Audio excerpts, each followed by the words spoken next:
ನಿಮ್ಮೆಲ್ಲರಿಗೂ Kushal Kannada YouTube channel 6ನೇ ತರಗತಿಯ ಪಾಠ 5ನೇ ಪಾಠ ಧನ್ಯವಾದ ಹೇಳಿದ ಕೊಕ್ಕರೆ. ಕವಿ ಬಂದು ಅನುಪಮಾ ನಿರಂಜನರವರು 1934 ಮೇ 17ರಂದು ತೀರ್ಥಹಳ್ಳಿಯಲ್ಲಿ ಜನಿಸಿದ್ರು. ಅನುಪಮಾ ಅವರಿಗೆ ತಂದೆ ತಾಯಿ ಕೊಟ್ಟ ಹೆಸರು ವೆಂಕಟಲಕ್ಷ್ಮಿ. ವೈದ್ಯಕೀಯ ಕ್ಷೇತ್ರದಲ್ಲಿ ಸೇವೆ ಸಲ್ಲಿಸುವುದರ ಜೊತೆಗೆ ಅವರು ಕನ್ನಡದಲ್ಲಿ ಸಾಹಿತ್ಯ ರಚನೆಯನ್ನು ಮಾಡಿದರು. ಅವರೊಬ್ಬ ಜನಪ್ರಿಯ ಲೇಖಕಿ. ಕೇಳು ಕಿಶೋರಿ ಹಾಗೂ ತಾಯಿ ಮಗು, ಅನಂತಗೀತ, ಶ್ವೇತಾಂಬರಿ, ಹಿಮದ ಹೂ, ಆಳ, ದಿಟ್ಟೆ ಮೊದಲಾದ ಕೃತಿಗಳನ್ನು ಕೂಡ ಇವರು ರಚಿಸಿದ್ದಾರೆ. ಇವರಿಗೆ ಸಾಹಿತ್ಯ ಅಕಾಡೆಮಿ ಪುರಸ್ಕಾರ, ಸೋವಿಯತ್ ಲ್ಯಾಂಡ್ ನೆಹರು ಪ್ರಶಸ್ತಿ, ಕಾಸರಗೋಡು ಮಹಿಳಾ ಸಮ್ಮೇಳನದ ಅಧ್ಯಕ್ಷತೆ, ಮುಂಬಯಿ ಕನ್ನಡ ಸಾಹಿತ್ಯ ಸಮ್ಮೇಳನದ ಅಧ್ಯಕ್ಷತೆ ಮುಂತಾದ ಪುರಸ್ಕಾರಗಳನ್ನು ಕೂಡ ಇವರಿಗೆ ಕೊಟ್ಟು ಗೌರವಿಸಲಾಗಿದೆ. ಇವರು ಬಂದು ಡಾಕ್ಟರ್ ಅನುಪಮಾ ನಿರಂಜನರವರು. ಇವರು 1934 ಮೇ 17ರಂದು ತೀರ್ಥಹಳ್ಳಿಯಲ್ಲಿ ಕೂಡ ಇವರು ಜನಿಸ್ತಾರೆ. ಇವರು ಹಲವಾರು ಕೃತಿಗಳನ್ನು ರಚಿಸಿದ್ದಾರೆ. ಇವರ ಕೆಲವೊಂದು ಕೇಳು ಕಿಶೋರಿ ಹಾಗೂ ತಾಯಿ ಮಗು ಮುಂತಾದವುಗಳು ಇವರ ಕೃತಿಗಳು. ಇವರಿಗೆ ಹಲವಾರು ಪುರಸ್ಕಾರಗಳು ಲಭಿಸಿದೆ. ಸಾಹಿತ್ಯ ಅಕಾಡೆಮಿ ಪುರಸ್ಕಾರ, ಸೋವಿಯತ್ ಲ್ಯಾಂಡ್ ನೆಹರು ಪ್ರಶಸ್ತಿ ಮುಂತಾದ ಹಲವಾರು ಪ್ರಶಸ್ತಿಗಳನ್ನು ಕೂಡ ಇವರಿಗೆ ನೀಡಿ ಗೌರವಿಸಲಾಗಿದೆ. ಇವರ ಹುಟ್ಟು ಹೆಸರು ವೆಂಕಟಲಕ್ಷ್ಮಿ. ತಂದೆ ತಾಯಿ ಕೊಟ್ಟ ಹೆಸರು ಇವ್ರದ್ದು ವೆಂಕಟಲಕ್ಷ್ಮಿ. ಇವರು ವೈದ್ಯಕೀಯ ಕ್ಷೇತ್ರದಲ್ಲಿ ಸೇವೆಯನ್ನು ಸಲ್ಲಿಸುವುದರಿಂದ ಜೊತೆಗೆ ಅವರು ಕನ್ನಡದಲ್ಲಿ ಸಾಹಿತ್ಯ ರಚನೆಯನ್ನು ಕೂಡ ಇವರು ಮಾಡಿದ್ದಾರೆ. ಸೊ ಈಗ ನಾವು ಪಾಠಕ್ಕೆ ಹೋಗೋಣ, ಪ್ರವೇಶಕ್ಕೆ ಹೋಗೋಣ. ಬದುಕಲು ಬಿಡು, ಇದು ಒಂದು ಪ್ರಕೃತಿ ಧರ್ಮ. ಹೌದು, ಬದುಕೋದಕ್ಕೆ ಬಿಡೋದು ಅದು ಒಂದು ಪ್ರಕೃತಿ ಧರ್ಮ ಆಗಿರುತ್ತೆ. ಪರೋಪಕಾರ, ಸಹಕಾರ, ಪ್ರೀತಿ, ಕರುಣೆ, ಮಾನವೀಯತೆಯೊಂದಿಗೆ ಮಾನವ ಬದುಕಿದರೆ ಬದುಕು ಅರ್ಥಪೂರ್ಣವಾಗುತ್ತದೆ. ಪರೋಪಕಾರ, ಸಹಕಾರ, ಪ್ರೀತಿ, ಕರುಣೆ ಇವೆಲ್ಲ ಇಟ್ಕೊಂಡು ಮಾನವೀಯತೆಯಿಂದ ಬದುಕಿದಾಗ ಅದೇ ಬದುಕು ಅರ್ಥಪೂರ್ಣವಾಗಿರುತ್ತೆ. ತಾಳ್ಮೆ, ಸಹನೆಗಳಿಂದ ಬದುಕನ್ನು ಸ್ವೀಕರಿಸಬೇಕು. ಒಳಿತೆಂಬುದು ದೊರೆಯಬೇಕಾದರೆ ಅದಕ್ಕಾಗಿ ಕಾಯಲೇಬೇಕು. ತಾಳ್ಮೆ ಸಹನೆಯಿಂದ ನಾವು ಬದುಕನ್ನು ಸ್ವೀಕರಿಸಬೇಕು. ಒಳಿತೆಂಬುದು ದೊರೆಯಬೇಕಾದರೆ ಏನು ಮಾಡಬೇಕು? ಕಾಯಲೇಬೇಕಾಗುತ್ತೆ. ನಿಸ್ವಾರ್ಥಕತೆಯಿಂದ ಬದುಕಿದರೆ ನಮ್ಮ ಬದುಕು ಹಸನಾಗುತ್ತದೆ. ಸ್ವಾರ್ಥ ಬಿಟ್ಟು ನಿಸ್ವಾರ್ಥದಿಂದ ಬದುಕಿದ್ರೆ ನಮ್ಮ ಬದುಕೇನಾಗುತ್ತೆ? ಹಸನಾಗುತ್ತೆ. ನಮ್ಮ ಒಳ್ಳೆತನ ನಮ್ಮನ್ನು ಕಾಪಾಡುತ್ತದೆ. ನಮ್ಮ ಒಳ್ಳೆತನ ಏನು? ನಮ್ಮನ್ನು ಕಾಪಾಡುತ್ತೆ. ಅಂತಹ ತತ್ವಗಳನ್ನು ಬಿಂಬಿಸುವ ರಂಜನೀಯ ಕಥೆ ಇಲ್ಲಿದೆ. ಅಂತಹ ತತ್ವಗಳನ್ನು ಏನು? ಈ ಎಲ್ಲ ತತ್ವಗಳನ್ನು ಹೇಳುವಂಥ ಒಂದು ಕತೆ ಇಲ್ಲಿದೆ ನೋಡಿ. ಒಂದೂರಿನಲ್ಲಿ ಬಡ ರೈತ ದಂಪತಿಗಳು ಇದ್ದರು. ಅವರಿಗೆ ಹರಿ ಎಂಬ ಮಗನು ಇದ್ದನು. ಅವರಿಗೆ ಏನು ಮಾಡಿದ್ರು? ಒಬ್ಬ ಮಗ, ಹರಿ ಎಂಬ ಹೆಸರಿನ ಒಬ್ಬ ಮಗ ಇರ್ತಾನೆ. ಅವನು ಸದ್ಗುಣ ಉಳ್ಳವನು, ಅಂದರೆ ಎಲ್ಲ ಒಳ್ಳೆಯ ಗುಣಗಳನ್ನು ಅವನಲ್ಲಿರುತ್ತೆ ಮತ್ತು ಕರುಣಾಳವೂ ಆಗಿದ್ದನು. ಅಂದರೆ ಅವನಿಗೆ ಕರುಣೆ ಅನ್ನೋದು ಕೂಡ ಅವನಿಗಿರುತ್ತೆ.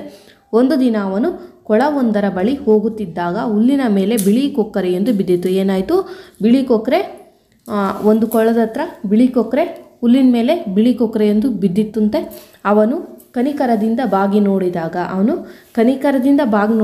ಏನಾಯಿತು? ಕೊಕ್ಕರೆಯ ಮೈಯೊಳಗೆ ಚುಚ್ಚಿದ್ದ ಬಾಣವೊಂದು ಕಂಡಿತು. ಕೊಕ್ಕರೆಯ ಮೈಯೊಳಗೆ ಏನಾಯಿತು? ಚುಚ್ಚಿದ ಬಾಣವೊಂದು ಅವನಿಗೆ ಕಾಣಿಸುತ್ತೆ. ಹರಿಯು ಮೆಲ್ಲನೆ ಆ ಬಾಣವನ್ನು ಹೊರತೆಗೆದು ಗಾಯಕ್ಕೆ ತನಗೆ ತಿಳಿದ ರಸಮೂಲಿಕೆಯನ್ನು ಹಾಕಿದನು. ಹರಿಗೇನು ಮಾಡ್ದ? ಮೆಲ್ಲನೆ ಆ ಬಾಣವನ್ನು ಹೊರತೆಗೆದಂತೆ ಗಾಯಕ್ಕೆ ತನಗೆ ತಿಳಿದ ರಸಮೂಲಿಕೆಯನ್ನು ಅವನು ಹಾಕ್ತಾನೆ. ಕೊಕ್ಕರೆಯ ನೋವು ಕಡಿಮೆಯಾಯಿತು. ಕೊಕ್ಕರೆಯ ನೋವು ಏನಾಯಿತು? ಕಡಿಮೆಯಾಯಿತು. ಅದು ಆತನಿಗೆ 3 ಬಾರಿ ತಲೆಬಾಗಿ ನಮಸ್ಕರಿಸಿ ಹೊರಟು ಹೋಯಿತು. ಅವನೇನು ಮಾಡ್ದ? ರಸಮೂಲಿಕೆಯನ್ನು ಹಾಕಿದ. ಆಗ ಆ ಕೊಕ್ಕರೆಗೆ ನೋವು ಕಮ್ಮಿಯಾಗಿ ಅವನಿಗೇನು ಮಾಡ್ತು? 3 ಸಲ ಬಾಗಿ ನಮಸ್ಕಾರ ಮಾಡಿ ಹೊರಟು ಹೋಯಿತು. ದಿನಗಳು ಕಳೆದವು. ಹರಿಯು ಕೊಕ್ಕರೆಯ ವಿಷಯವನ್ನೇ ಮರೆತು ಬಿಟ್ಟನು. ಹರಿ ಏನು ಮಾಡ್ದ? ದಿನ ಹೋಗ್ತಿದ್ದಂತೆ ಕೊಕ್ಕರೆಯ ವಿಷಯವನ್ನು ಅವನು ಮರೆತುಬಿಟ್ಟ.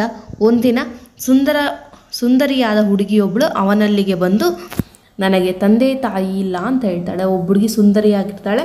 ಅವಳು ಬಂದು ಆ ಹರಿ ಹತ್ರ ಏನು ಹೇಳ್ತಾಳೆ ಅಂದರೆ, ನನಗೆ ತಂದೆ ತಾಯಿ ಇಲ್ಲ ಮುಂದಿನ ಊರಿನಲ್ಲಿ ನನ್ನ ಚಿಕ್ಕಪ್ಪನೂ ಇದ್ದಾನಂತೆ, ಮುಂದಿನ ಊರಿನಲ್ಲಿ ನನ್ನ ಚಿಕ್ಕಪ್ಪನೂ ಇದ್ದಾನಂತೆ, ಅವನ್ನ ಹುಡುಕೊಂಡು ನಾನು ಹೊರಟಿದ್ದೀನಿ, ಇವತ್ತು ರಾತ್ರಿ ನಿಮ್ಮ ಮನೆಯಲ್ಲಿ ಇರಲು ಜಾಗ ಕೊಡ್ತೀರಾ ಅಂತ ಕೇಳ್ತಾಳೆ. ಅದಕ್ಕೆ ಹುಡುಗಿ ರಾತ್ರಿ ಅಡುಗೆ ಮಾಡಲು ರೈತನ ವೃದ್ಧ ಹೆಂಡತಿಗೆ ನೆರವಾದಳು. ಹುಡುಗಿ ರಾತ್ರಿಯ ಅಡುಗೆ ಮಾಡುವಾಗ ಏನಾಯಿತು, ರೈತನ ವೃದ್ಧ ಹೆಂಡತಿಗೆ ಏನು ಮಾಡ್ತಾಳೆ, ನೆರವಾಗ್ತಾಳೆ. ಮನೆಯನ್ನು ಗುಡಿಸಿ ಸಾರಿಸಿ ಚೊಕ್ಕಟ ಮಾಡಿದಳು. ಮನೆಯನ್ನು ಗುಡಿಸ್ತಾಳೆ, ಸಾರಿಸ್ತಾಳೆ, ಅಂದರೆ ಚೊಕ್ಕಟ ಅಂದರೆ ನೀಟಾಗಿ ಎಲ್ಲನ ಮಾಡ್ತಾಳೆ. ಮರುದಿನ ಆ ವೃದ್ಧ ದಂಪತಿಗಳು ಹುಡುಗಿ ನೀನು ನಮ್ಮಲ್ಲೇ ಇದ್ದು ಬಿಡು ಅಂತ ಹೇಳ್ತಾರೆ. ಆ ವೃದ್ಧ ದಂಪತಿಗಳೇನು ಮಾಡ್ತಾರೆ, ಹುಡುಗಿ ನೀನು ನಮ್ಮಲ್ಲೇ ಇದ್ದು ಬಿಡು, ನಮ್ಮ ಮಗಳ ಹಾಗೆ ನೋಡ್ಕೋತೇವೆ, ಅಂದರೆ ನಮ್ಮ ಮಗಳ ಹಾಗೆ ನಿನ್ನ ನೋಡ್ಕೊತೀವಿ ಅಂತ ಹೇಳ್ತಾರೆ.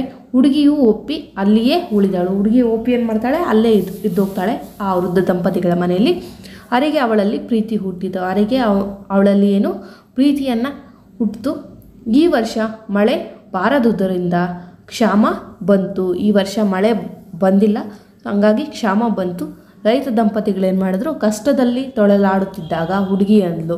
ಅವರು ಕಷ್ಟದಲ್ಲಿ ಒದ್ದಾಡ್ತಿದ್ದಾಗ ಹುಡುಗಿ ಅಂದ್ಲು, 3 ದಿವಸ ನನ್ನನ್ನು ಒಂದು ಕೊಠಡಿಯಲ್ಲಿ ಬಿಡಿ, ಪೀತಾಂಬರ ನೇಯ್ದು ಕೊಡ್ತೀನಿ, ಪೀತಾಂಬರವನ್ನು ನಾನು ನೇಯ್ದು ಕೊಡ್ತೀನಿ, ನೀವು ಯಾರೂ ಒಳಗೆ ಬರಬಾರ್ದು, ನೀವ್ಯಾರೂ ಆ ಕೊಠಡಿಯ ಒಳಗಡೆ ಬರಬಾರ್ದು, ಊಟವನ್ನು ಬಾಗಿಲ ಬಳಿ ಇಟ್ಟರೆ ರಾತ್ರಿಯ ಹೊತ್ತು ಬಂದು ತಿನ್ಕೋತೇನೆ, ಊಟವನ್ನು ನೀವು ಬಾಗಿಲ ಬಳಿ ಇಟ್ಟರೆ ನಾನು ರಾತ್ರಿ ಬಂದು ತಿನ್ಕೊಂಡು ಹೋಗ್ತೀನಿ ಅಂತ ಹೇಳ್ತಾಳೆ.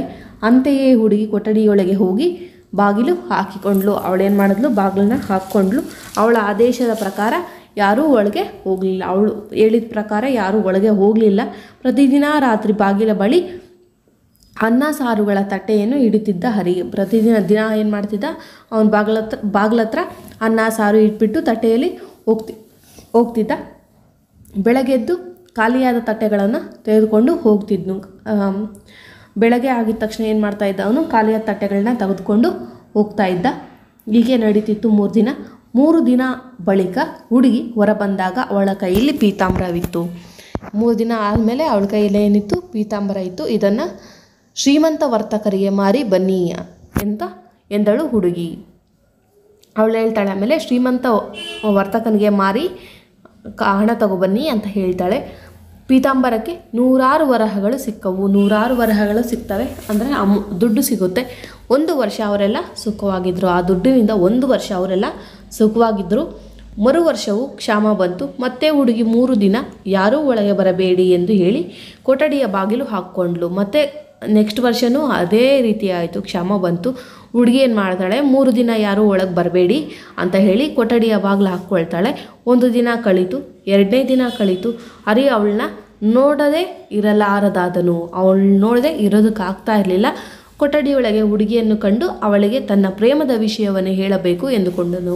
ಆ ಕೊಠಡಿ ಒಳಗಡೆ ಹೋಗಿದ್ದ ಹುಡುಗಿಯನ್ನು ನೋಡಿ, ಇಲ್ಲಿ ನಾನು ಅವಳಿಗೆ ಪ್ರೇಮದ ವಿಷಯವನ್ನು ನಾನು ಹೇಳಲೇಬೇಕು, ಪ್ರೀತಿಸ್ತಿರೋ ವಿಷಯವನ್ನು ಅಂತ ಅಂದ್ಕೊಂಡು ಏನು ಮಾಡ್ತಾನೆ, ಬಾಗಿಲನ್ನು ನೂಕಿ ಒಳಗೆ ಹೋದನು. ಬಾಗಿಲನ್ನು ನೂಕಿ ಒಳಗೆ ಹೋಗ್ಬಿಡ್ತಾನೆ.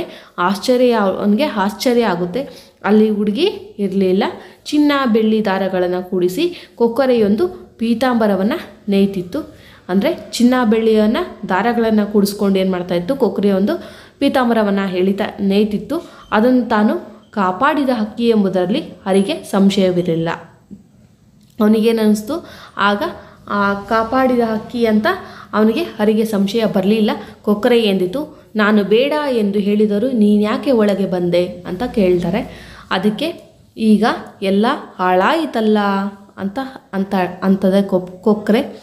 ಆಗ ಹರಿ ತಲೆ ತಗ್ಗಿಸಿ ನಿಂತನು. ಹರಿ ಏನು ಮಾಡ್ತಾನೆ, ತಲೆ ತಗ್ಗಿಸ್ಕೊಂಡು ನಿಂತ್ಕೊಳ್ತಾನೆ.